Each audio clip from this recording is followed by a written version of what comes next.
Hello everyone, and welcome back to Potty Planet Entertainment. My name is Chris, and in case you don't know, I review movies, and I rank them on a scale of 0 to 100 in increments of 5. Happy Valentine's Day. It's not Valentine's Day as of me recording this, but it's Valentine's Day when you get this video.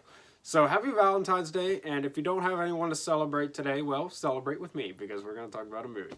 So, I will be your Valentine. That's okay. Okay? Everyone deserves a Valentine. I will be your Valentine. Anyways, so for my Valentine's Day special, I decided to talk about a romantic movie, and what better than to talk about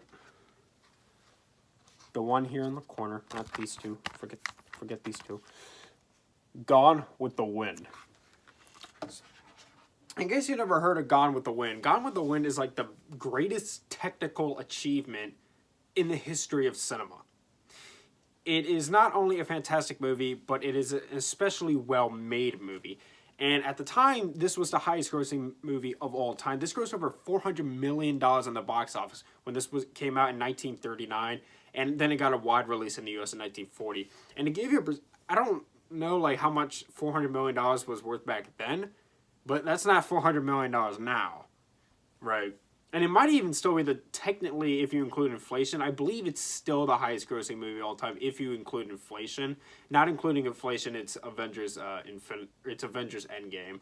But I could be wrong. You can fact check me on that. But yeah, $400 million for that time period, that's really, really insane. That alone is insane. So let's talk about Gone with the Wind. So Gone with the Wind was released in 1939. And it stars Clark Gable, Vivian Leigh, Olivia de Havilland, Leslie Howard, and Hattie McDaniel. It was directed by Victor Fleming and it was produced by David O. Selznick. And this movie tells the story of... It starts in the pre-Civil War era. I forgot to write my rating, so I'm going to go ahead and do that while I'm talking. It starts in the pre-Civil War era. And it's about this girl who is a wealthy... Her dad's a wealthy plantation owner. And then in the South, and then the Civil War hits, and so it's about her life through the Civil War, and after the Civil War as well. Now this movie is 4 hours long, which when I really did not want to watch this whole thing when I bought it, to be honest with you, because it's 4 hours long. But I gotta say, it was a lot easier to get through than I thought it would be. But she meets Clark Gable, who plays Rhett Butler. McButler? Rhett Butler, I think. And he has a thing for her. But she doesn't have a thing for him. She's got eyes only for this guy named Ashley. But Ashley is in love with another woman. And this movie takes place over, I think, a 10-year period. And throughout this 10-year period, he's trying to get her, and she's trying to get with Ashley.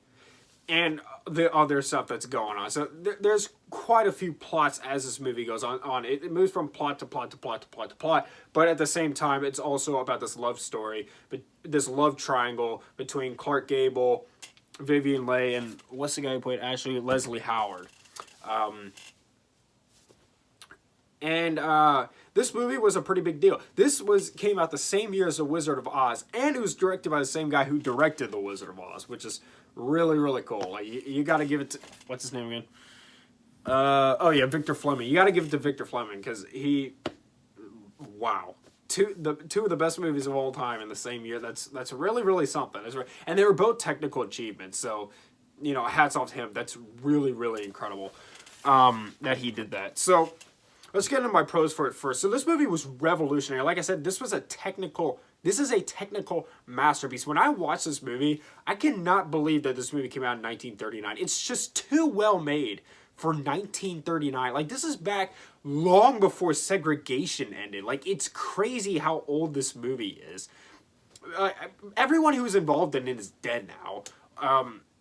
As a matter of fact, the lady who played... name is Olivia de Havilland. She actually didn't die until last summer. She was 104, which is really... Yeah, that goes to show you how old this movie is.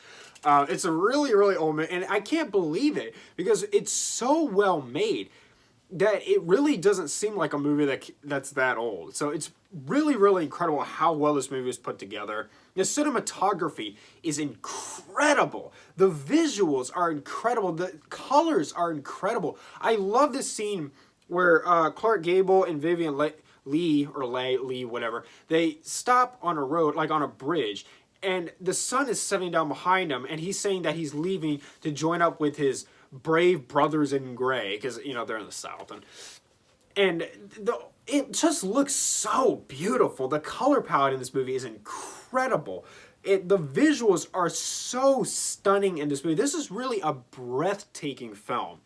Scarlett grows stronger as the movie goes on. She's a very unlikable character. She's very manipulative, very self-centered, and she starts out as this prissy girl, but then when the war ends, her life is turned upside down, and so she realizes she needs to provide for her family. She needs to be it. So she steps up, and she becomes a stronger woman. And it's, even though she never becomes a likable character ever until like maybe the very end of the film, but you see her grow, and I like that.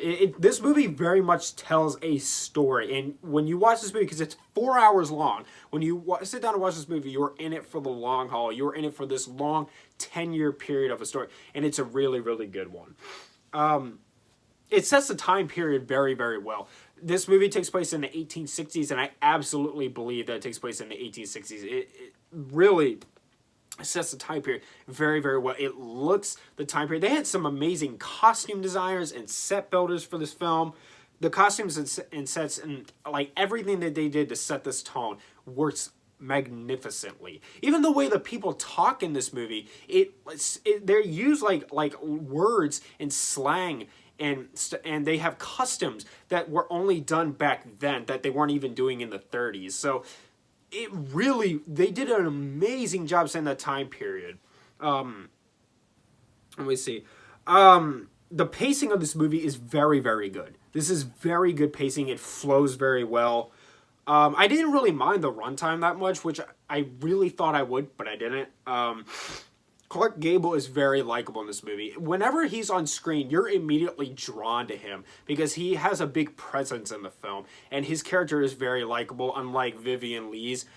He's very likable, and you're root for him. And the movie is very interesting, very clever. Gable and Leigh have good chemistry with each other. It's investing. The music is amazing, too. There's amazing music in this film. This movie also has that great line, "Frankly, my dear, I don't give a damn." And there's parts of this movie that will leave you in awe. Like, there's this one part where she's looking for a doctor, where Vivien Leigh's looking for a doctor. And so she goes to this place where all these injured Confederates are. And you see her walk up, and there's a couple of them lying on the ground, and she steps between them, and then the camera pans out. And the more it pans out, the more you see that all these injured Confederate soldiers I think most of them were injured in the Battle of Gettysburg, which was the turning point of the Civil War. As the camera continues to move out, you see more and more of them, and it goes on, and then you see there are hundreds of these guys laying there on the ground that are all wounded and in so much pain and agony. And as it continues to move out, you get this ripped up Confederate flag waving in the wind, which is like a good metaphor for like the Confederacy just got their butts kicked. Like, it's really, really amazing. Let me see. Hattie McDaniel, who played like a maid for Vivien Leigh in this movie, she was the first African American to be nominated and win an Oscar award. She won Best Actress in a Supporting Role for this movie. She absolutely deserved it. She was incredible. And when she won it, because of segregation laws, she couldn't sit with the other stars at the Oscar Awards. She had to sit in the back of the room at a table by herself. And she also couldn't go to the premiere for this movie. But Clark Gable threatened to not show up if she wasn't allowed to go, and she told him to go anyway. She was a very sweet person from what it seems like, and she clearly like didn't like conflict, so she didn't really seem to mind the segregation laws too much. She sort of seemed to put up with it, but from what I've heard, she was a very, very sweet woman, and she absolutely deserved to be the first African American to win an Oscar award. And it's crazy that she did it in 1939. Like, this is long before MLK and like Rosa Parks came along. Like, that's how long ago this was. Like, this was before World War II. Like, that's how old this is. Like, it's pretty crazy. And this movie is really, so this movie nowadays, it kind of seems to be in controversy because you know how it's 2021 and literally everything is offended. I saw an article the other day that somebody wrote that the Tampa Bay Buccaneers are offensive because it glorifies savages. Isn't that just like the stupidest thing you've ever heard? So we live in a time period where anything can be offensive. And of course, this movie, and being about the Civil War, is going to be in the middle of, you know, some controversy like that. And the movie, it depicts these racial themes of the time period, but the movie itself is not racist. This isn't like Birth of a Nation, which, in case you don't know, Birth of a Nation was one of the first, if not the first, big full-length motion picture. And from a technical standpoint, it was amazing, but it's very, very racist. Even the poster for the film is a Ku Klux Klan member on a horse waving an American flag. And when that movie came out, there were riots because it's an extremely racist film. This movie isn't like that at all. It's not a racist movie. It just shows you these racial themes in a mature manner. And if you're not an overly sensitive wimp, you can handle this film. If you're one of those people that goes out looking for things to get offended by, this movie will probably bother you. So it's not a racist movie. It just presents the racial themes of the time. And it does it from a Confederate standpoint, although it doesn't necessarily say, it doesn't say the Confederacy was good. It just shows it to you from their point of view. So it's not a racist movie. And if anybody tells you it is, they're lying. It's not at all. This is one of the best movies ever made. Hands down, without a doubt. I love this film, and I'm, of course, going to give Gone with the Wind a 100. Without a doubt. This is just a masterpiece. I was not expecting to like this movie as much as I did when I watched it. It is now one of my all-time favorite films. Thank you so much for watching. Subscribe to Potty Player Entertainment for more. Hit the like button. Leave me reviews, suggestions down in the comments down below. Follow me on Instagram at Potty Player Entertainment for channel updates, and much love. Happy Valentine's Day.